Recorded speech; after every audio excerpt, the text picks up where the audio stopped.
دوستان خفن سلام. سوالتون خفنه؟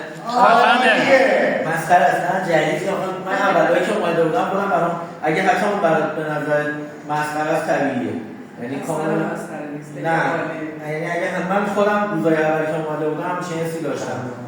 آره یعنی ممکنه همچین حسایی بیاد ولی همونجوری که مثلا هر جایی یه ساختاری داره دیدی مثلا تو اون کلاس قرآن میری یکی حرف میزنه میگن الله شکر یه چیز یه سری اصول دارن برای خودشون. ما اینجا یه سری اصول داریم که حالا دلیلش رو کم کم براتون باز میشه متوجه میشید چرا این کارا رو انجام میدیم. یه ذره فقط کافیه با ما همراه باشید.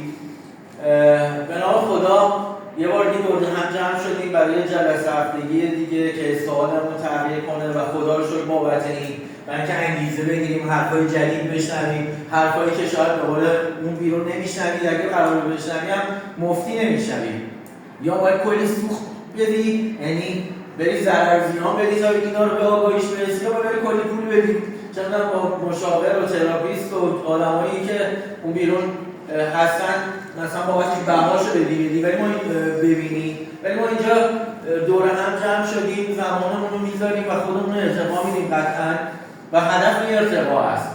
هدف همه این زندگی ارتقا است. ما به دنیا اومدنمون هدفمون ارتقا است. اصلا کلا نفس کشیدن در جهت ارتقاه و من اگر ارتقا پیدا نمی‌کنم یعنی دارم پسرفت می‌کنم یا من دارم ارتقا پیدا می‌کنم یا دارم پسرفت می‌کنم. این دیگه واقعا باید اینو تو ذهنمون باهاش یه بار کنار بیاد. نمیشه من یا دارم وزنه می‌ذارم سختی می‌کشم قوی میشم یا خوابیدم تو تخت و دارم زخم بستر می‌گیرم و دارم این عضلاتم داره فرسوده میشه. در این بین اینا نیست. هیچ چیزی بین این دو تا نمی‌تونی پیدا کنی. و ما انتخاب کردیم این مسیر رشد رو بریم به جای مسیر فرسودگیه و یکی از چیزهایی که خیلی مهمه همین پیام این جلسه هفتگی بود این که بدونیم آقا ما برای موفق شدن ما برای اینکه به نتیجه برسیم نیاز نیست آگاهی داشته باشیم. یه سوال چند تا تصمیمات بزرگ زندگیتون رو راجع به 100% مطمئن بودید و گرفتید رفتید؟ مثلا طرف که ازدواج کرده مثلا مطمئن بوده و رفته ازدواج کرده شک داشته دیگه قطعا به خیلی چیزا شکش نکنه اینجوری نکنه بچه دار شده شک داشته چه میدونم انتخاب شغل شک داشته مدرسه شک داشته همه چی ما همه جا شک داشتیم ولی اون آدمای حرفه‌ای با شکشون شروع کردن انجام دادن و چون انجام دادن شکشون برطرف شده ولی آدمای معمولی چون شک داشتن صبر کردن مطمئنشن بعد این کار رو انجام بدن یعنی منتظر موندن و این انتظاره یه جاهایی خیلی آسیب میزنه و اومدیم اینجا اصلا هدف این جلسات هدف اینا اینه که ما دیگه از اون آدم معمولی بودنه دست بکشیم دیگه معمولی نباشیم. قرار بود معمولی باشیم که اون بیرون بودیم اون بیرون پر آدم معمولیه. ما اینجا اومدیم نشستیم که یه تفاوتی داشته باشیم با اون معمولی‌ها. خب خودخواه باشیم. اون بیرون آدم‌ها خودخواه نیستن. ما اینجا اومدیم خودخواه باشیم. خودخواه چیز بدیه؟ عالیه. خودخواه چیز عالیه، فوق‌العاده است. ببین من اگه خودخواه باشم برای خودم ماشین خوب میخوام، چندم زندگی خوب میخوام، ولی این خودخواه اون بیرونه. آدم‌های بیرون اینقدر خودخواهن. یه ذره خودخواهن. من خیلی خودخواه دارم. دیدی مثلا یکی که زن داره یه مردی که زن داره خودخواه باشه مثلا نه تنها برای خودش میخواد برای زنش هم این ماشین خوب میخواد چه میدونم برای بچهش اگه بچه داشته باشه برای بچهش هم این ماشین خوب و خفن میخواد. اگه خیلی خودخواه در باشیم ما خیلی خودخواه ما برای کل جامعه میخوایم ما برای کل شهرمون میخوایم ما برای کل محلمون میخوایم ما برای همین جمع میخوایم ما برای کل کشور میخوایم ما میخوایم زندگی خیلی آدم‌ها تغییر ما برای همه میخوایم ما خیلی خودخواهیم و این خودخواهی ته خوبیه ته لذته. کاش همه اینجوری اینقدر خودخواه بودن نه؟ اگه اینجوری خودخواه باشی بده الان شکلتون برطرف شد. واقعا اینجا خودخواهی اینه که من یاد بگیرم بخوام تا اتفاقای خفن برام بیفته شروع کنم تا اتفاقای خفن بیفته. من یه چیزی نوشتم اینجا برای اینکه یه ذره تصمیم گیریه برامون راحت تر بشه. ما دو تا حالت داریم. ما یه حالت نتیجه داریم. این نتیجه چقدر من توی این نتیجه تاثیر گذارم؟ به نظر تو چقدر از نتیجه دست منه؟ تحت کنترل منه؟ قطعا همش نیست. هیچیش نیست الان تحت کنترل من نیست. چرا دیگه؟ تو کاری رو انجام میدی نتیجهش هم میبینی دیگه. کاری انجام میدی ممکنه کاری انجام بدی اون نتیجه‌ای که می‌خوای نگیری. نشد تا به کاری انجام بدی نتیجهش نگیری. چرا شاید ولی خیلی موقع اگه نتیجه برای مهم باشه ما اتفاقا نمی‌افته. ولی می‌خوام اینو بگم. اینجا ما یه عمل هم داریم. خب این عمل کرده اون عمل نمی‌سم عمل کرده. این تحت کنترل منه. من برای که موفق بشم باید از این بیام این. آدم‌هایی که به نتیجه فکر میکنن همیشه اضطراب دارن، همیشه حالشون بده. آدم‌هایی مسیر موفقیت از مسیر عمل کرده نه مسیر نتیجه. یه مثلا اینجوری برای خودتون بکشید. مثلا یه جدول اینجا مثلا کسایی که اینجا نتیجه می‌نویسیم اینجا عمل کرد. خب کارا رو اینجوری برای خودمون مشخص کنیم. مثلا من میخوام توی نتورک مارکتینگ موفق بشم. خب میخوام یه نفر رو دعوت کنم. من فکر کنم که بیاد و شروع کنه. خب من یه نفر میخوام مثلا تو سازمانم بیاد، مثلا خانم گلزاری آقای نادری بیاد مثلا تو سازمان من شروع کنه به کار کردن. این نتیجه عمل کرد اینه که من پرزنتمو بهتر انجام بدم. این دست منه ولی این دست من نیست. اون آدم خودش هم حق انتخاب داره. اون آدم میتونه تصمیم بگیره نه یا میتونه تصمیم بگیره. شاید اون دلش میخواد به اون دلش میخواد یا عمری چه میدونم اصلا کارگری کنه. ما نمیتونیم ما زور نمیزنیم آدم‌ها رو تغییر بدیم. بهمون ربطی نداره. ما نمیخوایم آدم‌ها رو به زور بفرستیم بهشت. یعنی متأسفانه تو کشورم خیلی میخوام به زور خیلی رو بفرستم. ما نمیخوایم این کارو بکنیم. خب ولی من میتونم پرزنت خودم رو بهتر کنم. دیگه چی؟ اون چیزایی که ما به نتیجه فکر میکنیم یا مثلا به شما مثال بزنید چی فروش محصول بخره. آره محصول بخره. مثلا اینجا چی بهش داریم جایی که محصول بخره چیکار کنم؟ من ارزش گذاری کنم محصولم ارزش گذاری خودم مصرف کنم. نمیدونم پیشنهاد ببرم بالا، پیشنهاد بدم مصرف کنم. پیشنهاد بیشتری بدم. همه چی همینجوریه. آدمایی که اینور دارن فکر میکنن و منتظر نتیجه‌ن خیلی اضطراب دارن، خیلی سوالشون بده.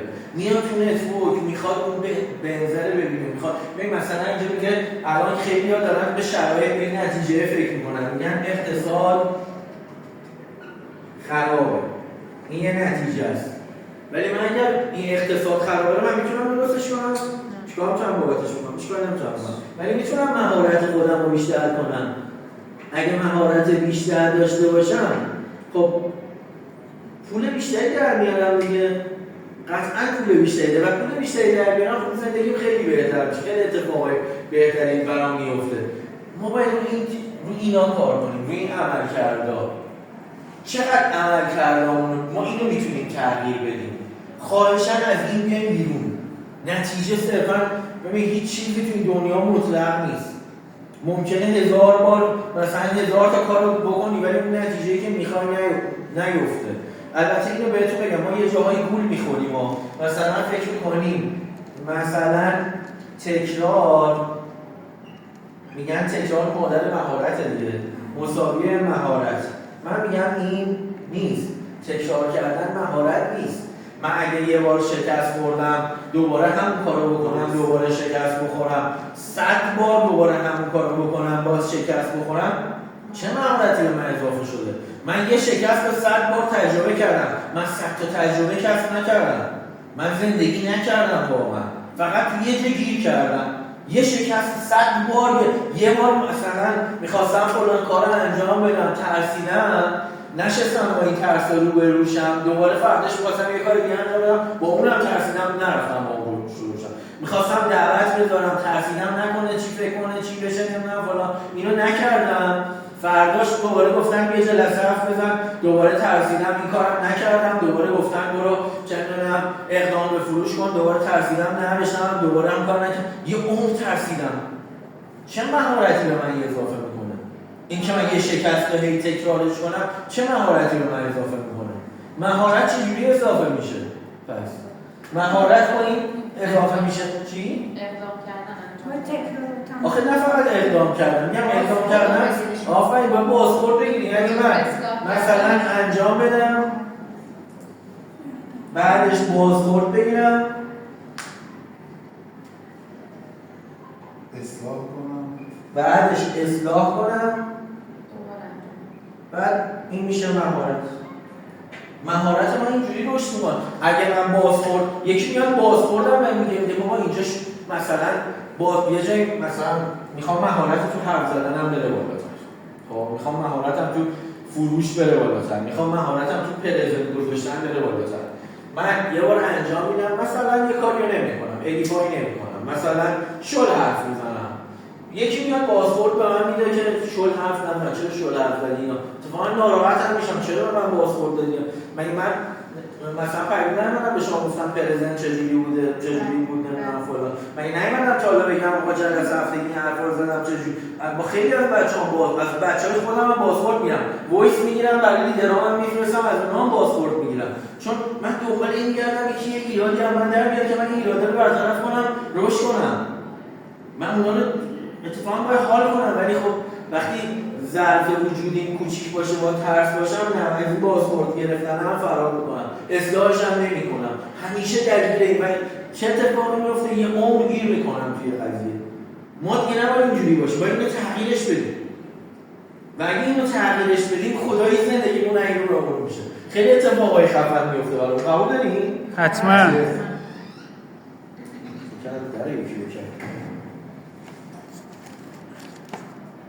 ببین همیشه واقعیت اینه شما حرکت رو میکنی قرار نیست ته نتیجه رو ببینی.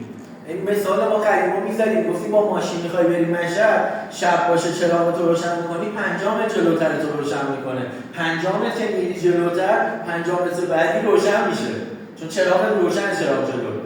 قرار نیست تا ته مسیر رو بری، چون تو ته مسیر رو بعد روشن بشه تو ته مسیر رو ببینی و بری. تو باید واقعا بیفتی تو مسیر، یه بار بشینی مسیر رو انتخاب کنی. آقا مسیر من اینه که مهارتمو ببرم بالاتر، مسیر من اینه که تکرار بیشتری بکنم، مسیر من اینه که رو خودم کار کنم، مسیر من اینه که چون ارتباطات بیشتری برقرار کنم، مسیر من اینه که واقعا صبر و تحملم رو ببرم بالاتر، مسیر من همه اینا مسیر ماست.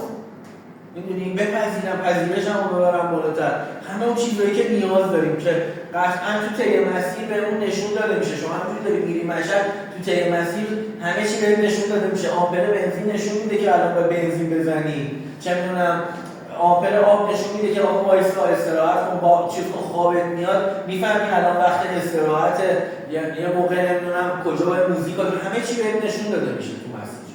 مهم تو مسیر افتادن شعرش بود یا نه؟ کرد مردهی در راه بیفت و هیچ مکن خود راه بگوید تو پای در راه نه هیچ مپرس که چی بود؟ خود راه بگوید که چون باید آره خود راه بگوید چیکار باید بکنی واقعا. و واقعا همینه، ما اگه بیفتیم تو مسیر ما افتادیم توی مسیر خداییش که واقعا انگار مثلا افتادیم تو کوزه ازل.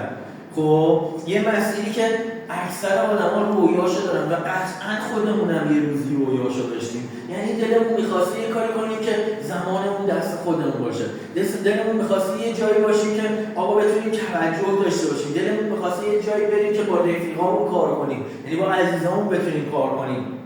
دلمون می‌خواسته یه جایی باشه که آدما به هم حسودی نکنن، ضربه بهمون نزنن برای اینکه پله نشیم برای رشد دیگران. اتفاقا دست ما رو هم بگیرن کمکمون کنن، ما هم بتونیم دست 4 تا رو بگیریم زندگیشون رو تغییر بدیم، احساس مفید. به خدا این جایی که الان توش هستیم یه روزای رویامون بوده نمیدونیم ما. به خدا یه روزایی می‌خواستی واقعا میگفتیم یعنی میشه یه همچین کاری رو کنیم، یعنی میشه تاثیر بذاریم، یعنی میشه احساس مفید بودن داشته باشیم اینا، ولی الان قدرش رو نمیدونیم. به خدا قسم این که یارو بیادم اگه به این نتیجه فکر کنی یارو ممکنه بیاد اصلا متوجه نشی، ممکنه اون نتیجه رو بگی اصلا متوجه نشی، چون اصلا مهم نیست نتیجه، مهم مسیره. من باید به اینا کار کنم، من باید به مهارتام کار کنم، من باید به عادتام کار کنم، من باید به ترسام کار کنم و اگه این کار رو بکنم زندگیم عوض میشه. چقدر عوض شد این پارسا تا الان؟ خودمون میریم چه میدونم رو میکنم به آینه، مثلا داریوش هست میگه رو میکنم به آینه، نمیدونم وقتی میریم رو میکنیم به آینه خداییش آینه چی میگه به ما؟ یعنی میگه چقدر تغییر کردی، میگه چقدر پیر شدی، چقدر داغون شدی، چقدر افسرده شدی، چی داره به ما میگه؟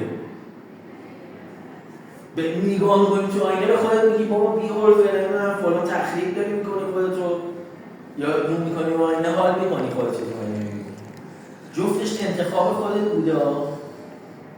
اگه اینو گفتم هفته پیشم گفتم اگه بگی تقصیر نمیدونم چون دایرکتم بود، تقصیر لیدرم بود، تقصیر نمیدونم فلان بود، نمیتونی اونا رو تغییر بدی و زندگی تغییر نمیکنه. ولی اگه بگی من به وجودش آوردم، مسئولیتش با منه، احتمال داره بتونی یه کاری بابتش بکنی. پس بپذیر، به نفعت بپذیری، من با خودت کردی این کار، انتخاب خودت بوده. چون اینجوری ممکنه اینجوری احساس میکنی چون خودم به وجودش آوردم پس خودم هم میتونم درستش کنم. ولی اگه من فکر کنم من به وجودش نیاوردم، حس میکنم در توان منم نیست درستش کنم. خب پس من فکر کنی من خودم بیشتر به همین عکس توشم واقعا خودم به وجود آوردم. و همین هم هست واقعا.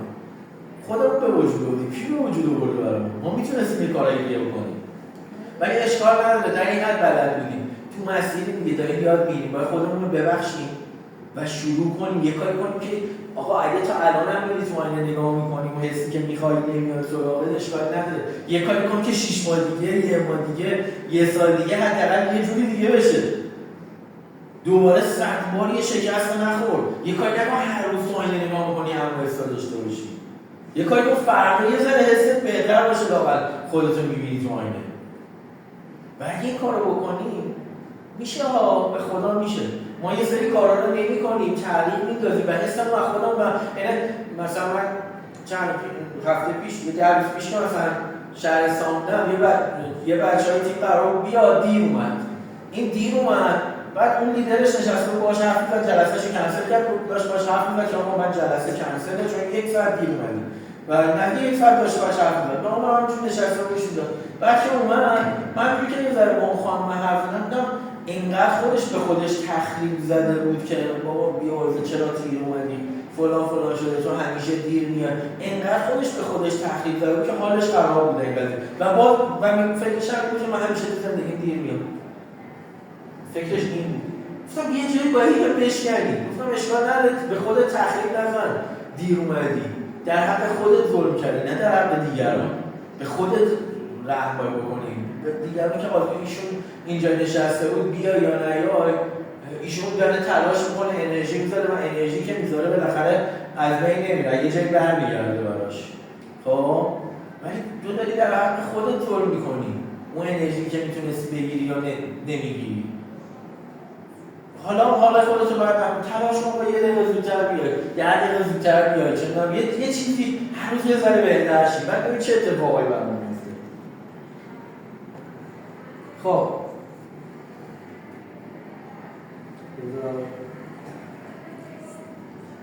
آها چی شده؟ میگم کاشم چیز نبود، برای فیلمتون رو گرفتم. حالا بعد میخواستیم بگید اشکال نداره. دارم اینو میگم ببین دوستان من یه چیزی هم اینم بهت بگم، اینو واقعا درک کنی قول میدم خیلی اتفاقای خفنی برات بیفته. به نظر من میخوام آقای نالری رو دعوت کنم. خب اگه بدونم میاد تو سازمانم ورودی میشه، میاد لیدر میشه، به نظر من شجاعتی به خرج دادم؟ نه شجاعتی به خرج دادم، هیچ شرافتی در این کار نیست. میدونی که اگر من مطمئن باشم یه چیزی نتیجه میده و اون کارو بکنم، اون کار من هیچ شرافتی توش نیست، هیچ شجاعتی توش نیست، هیچ کاری نکردم. هر آدم بی‌عرضه‌ای میتونسته این کارو بکنه. جنه و جیگر دار بودن یعنی شجاعت اینه که من ندونم، ممکنه به نبگه، ممکنه ابهام داشته باشم، ممکنه بیاد ول کنه بره، ممکنه هزار تا اتفاق من باز کار درست انجام بدم. این شجاعته. چقدر شجاعت داریم تو مسیح؟ که من بدونم چه میدونم طرف به من جواب بله میده برم درخواست بدم شجاعتی توشه؟ نه. این که من بدونم یا میاد موفق میشه منو خوشبخت میکنه نمیدونم فلان برم بهش پیشنهاد بدم اتفاق میفته؟ هیچ جایی اگه با ابهام نری جلو تو انگار شجاعتی نیست. اینا همش از ترسه. اینا رو یادتونه تو حاشیه امن میگفتیم قبلا، حاشیه امن و ترس و اینا رو میبینی؟ بله. ساعت چنده به من بگو؟ 7 دقیقه. ببین 8 پس واقعا اینم یه بار با خودمون ببندیم که میخوام شجاع بشیم. ببین ما برای موفقیت واقعا نیاز داریم به شجاعت. و شجاعت در چیه؟ در اینکه یه چیزی که نمیدونیم با دل قرص بریم توش و واقعا بپذیریم. اگه نتیجه هم اومد بپذیریم آره من انتخاب کردم پای خربزه خوردم پا لرزش هم میشینم. من دعوتش میکنم میارمش تو کار برای زمان میذارم آموزش میدم هی اینو عمل کردم و بهتر میکنم. نشد یه جای اشتباه کردم دیگه، نه اصلا نخواست بیاد یا هر چیزی مهم نیست. من با خودم احساسم خوبه. این میشه اون احساس قدرته. اینجوری میاد سراغ ما. ولی اینکه من یه سال باشه قرار باشه یه کاری رو برم انجام بدم هی بگم بذار اول مطمئن شم بذار ببینم یا بخوام آدم‌ها رو قبلش قضاوت کنم، نه این که نمیاد. آدمی که مثلا میدونی میاد، میدونی لیدر میشه، میدونی خفنه، نمیدونم مثبت، حرف گوش کنه، با پذیرش، من فکر می‌کنم لیدر چه خاصیتایی داره؟ مثلا چه جوری باید باشه؟ مثلا اون آدمی که می‌خوایم بیاد تو سازمانتون می‌خوایم چه جوری باشه؟ اگه اون آدم همون خصوصیات داشته باشه و من دعوتش کنم که من چه شجاعتی به خرج دادم؟ چیکار کردم؟ کاری کردم؟ غیر اینه که من بینم تو آینه نگاه می‌کنم با احساس بزدل بودن کنم؟ همینه دیگه. پس این واقعا شجاعت به خرج دادن. این یه جوری دیگه. چه جوری به خرج شما اول به مهارت کردید. الان زمان شما برای من خیلی، چون من همین صحبتایی که شما فرمودی من همین هستم. اول یکی رو ببینم تجزیه تحلیل می‌کنم، نه اونقدر نمیتونم. دقیقاً همونی که گفتی چرا دروغ بگم؟ من واقعیت رو میخوام بگم. اصلا به این نمیخوره. این عمره این با همون پولش قانه است. این نه، شاید فکری که من دارم این نداره. همیشه باید حالا تو زندگیتون جایی قضاوت شده یکی بهتون بگه نمیتونی حالت به هم بخوره؟ چرا؟ حست بد شده دیگه. چرا پس یه ظلمی که یکی بهت کرده در حق یکی دیگه می‌کنی؟ شما با اون آدمی که این ظلمو در حقت کرده چه فرقی می‌کنید؟ که با آدم من چیکار کنم اینو تغییر بدم؟ من تصمیم بگیر تغییر بده. یه ذره فنجونتو خالی کن بگو وقتی ما فکر می‌کنیم وقتی من فکر می‌کنم که اون آدم خیلی ضعیفه به در نمیخوره که خودم احساس بیخودی احساس غرور داشته باشم. وقتی من بفهمم من خودم هم هیچی نیستم، یه ذره فروتن باشم، یه ذره خاکی باشم، یه ذره عشق داشته باشم، میفهمم اون آدم دوست داشتنی، اونم آدمه. غلط نیست. اونم من آگاهی من تو محیط درست نبوده، اونم یاد نگرفته. اتفاقا دلم باید رسیده بیارمش تو محیط. مگه آدما بالا پایین دارن که من بگم اون بالاتره من یا پایین؟ هممون رو به همین دیگه. همه در رو به هم که منظور میگم یعنی چشامون رو به همه. چیز اینجوری نیستیم که مثلا چندم یکی بالاتر یا پایین‌تر باشه. اینو خالیش کن یه بار. شما که دیگه نگوی حرف این همه داری دیروز راجع به حرف زدیم، راجع به آگاهی داری کسب می‌کنی، واقعا نگاهت تو این قضیه تغییر دیدم. مثلا دور و اینجا میاد نمی‌شه دیدم. آقا یارو نشسته اونجا همیشه میگه مثلا کجا میری، مثلا حوصله داری یا مثلا یکی نشسته میگه شوهرم بیاره میخورم دیگه. خیلی از اینجور چیزا دیدم.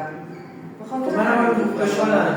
من وقتی دعوت شدم تو این سیستم یعنی خودم قضاوت می‌کردم، میگفتم به درد این سیستم نمیخوره. مثلا ایشونو دعوت کردم من نظرم به درد این سیستم نمیخوره.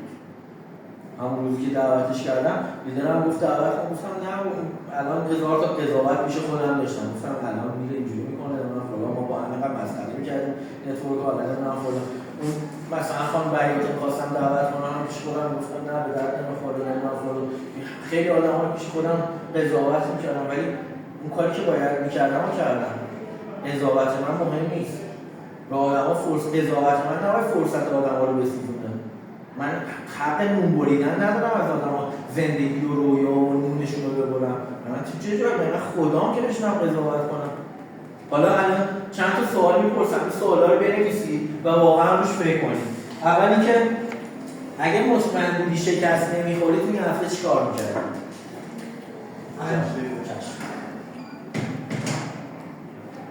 بازخورد هفته گذشته هم هیچکی نداد. واقعا باید اجبارش کنم یا جریمه بذارم برای کسی که چون وقتی می‌بینی یکی یه سری آدمو مشتاق نیستن به نظرم جریمه بیشتر جواب میده.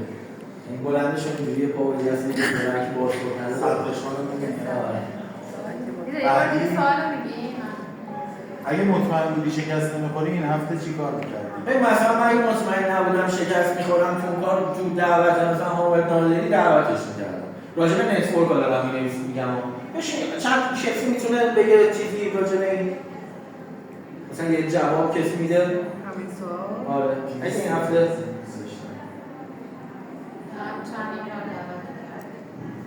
اگه مطمئن بودیم آدم‌ها رو دیدیم خب حالا سوال دو چه چیز مانع میشه که اونا دعوت نکنی اون کارا رو نکنی چه چیزی مانع میشه اون کار انجام نشه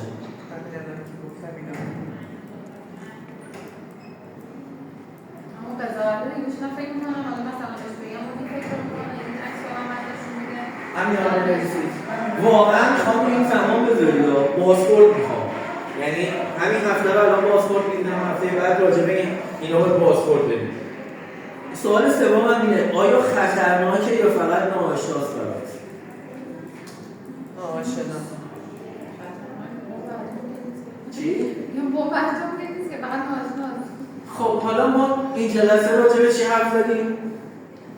اون که من ناآشنا باشه برم توش یه کاری کردم اگه آشنا باشه برم که کاری نکردم خروج از حاشیه امن ما اینجا یه حاشیه امن داریم بعد میایم توی این حاشیه ترس بعد میایم توی این حاشیه رشد خب بعد یه مدت هم این حاشیه رشدمون دوباره میشه حاشیه امن دوباره باید ترس بزرگتر پیدا کنیم بریم تو اون ترسه خب من قراره با این ترسه رو بروشم دیگه حالا یه چیزی که برای ناآشنا بوده بشید واقعا اینو بشید حل کنید و من گزارش میخوام راجع به این قضیه یعنی تا هفته دیگه بگی آقا مثلا اینا رو میترسیدم اینجوری بود بابتش قضاوت رو داشتم یا هر چیزی نتیجه باید بگید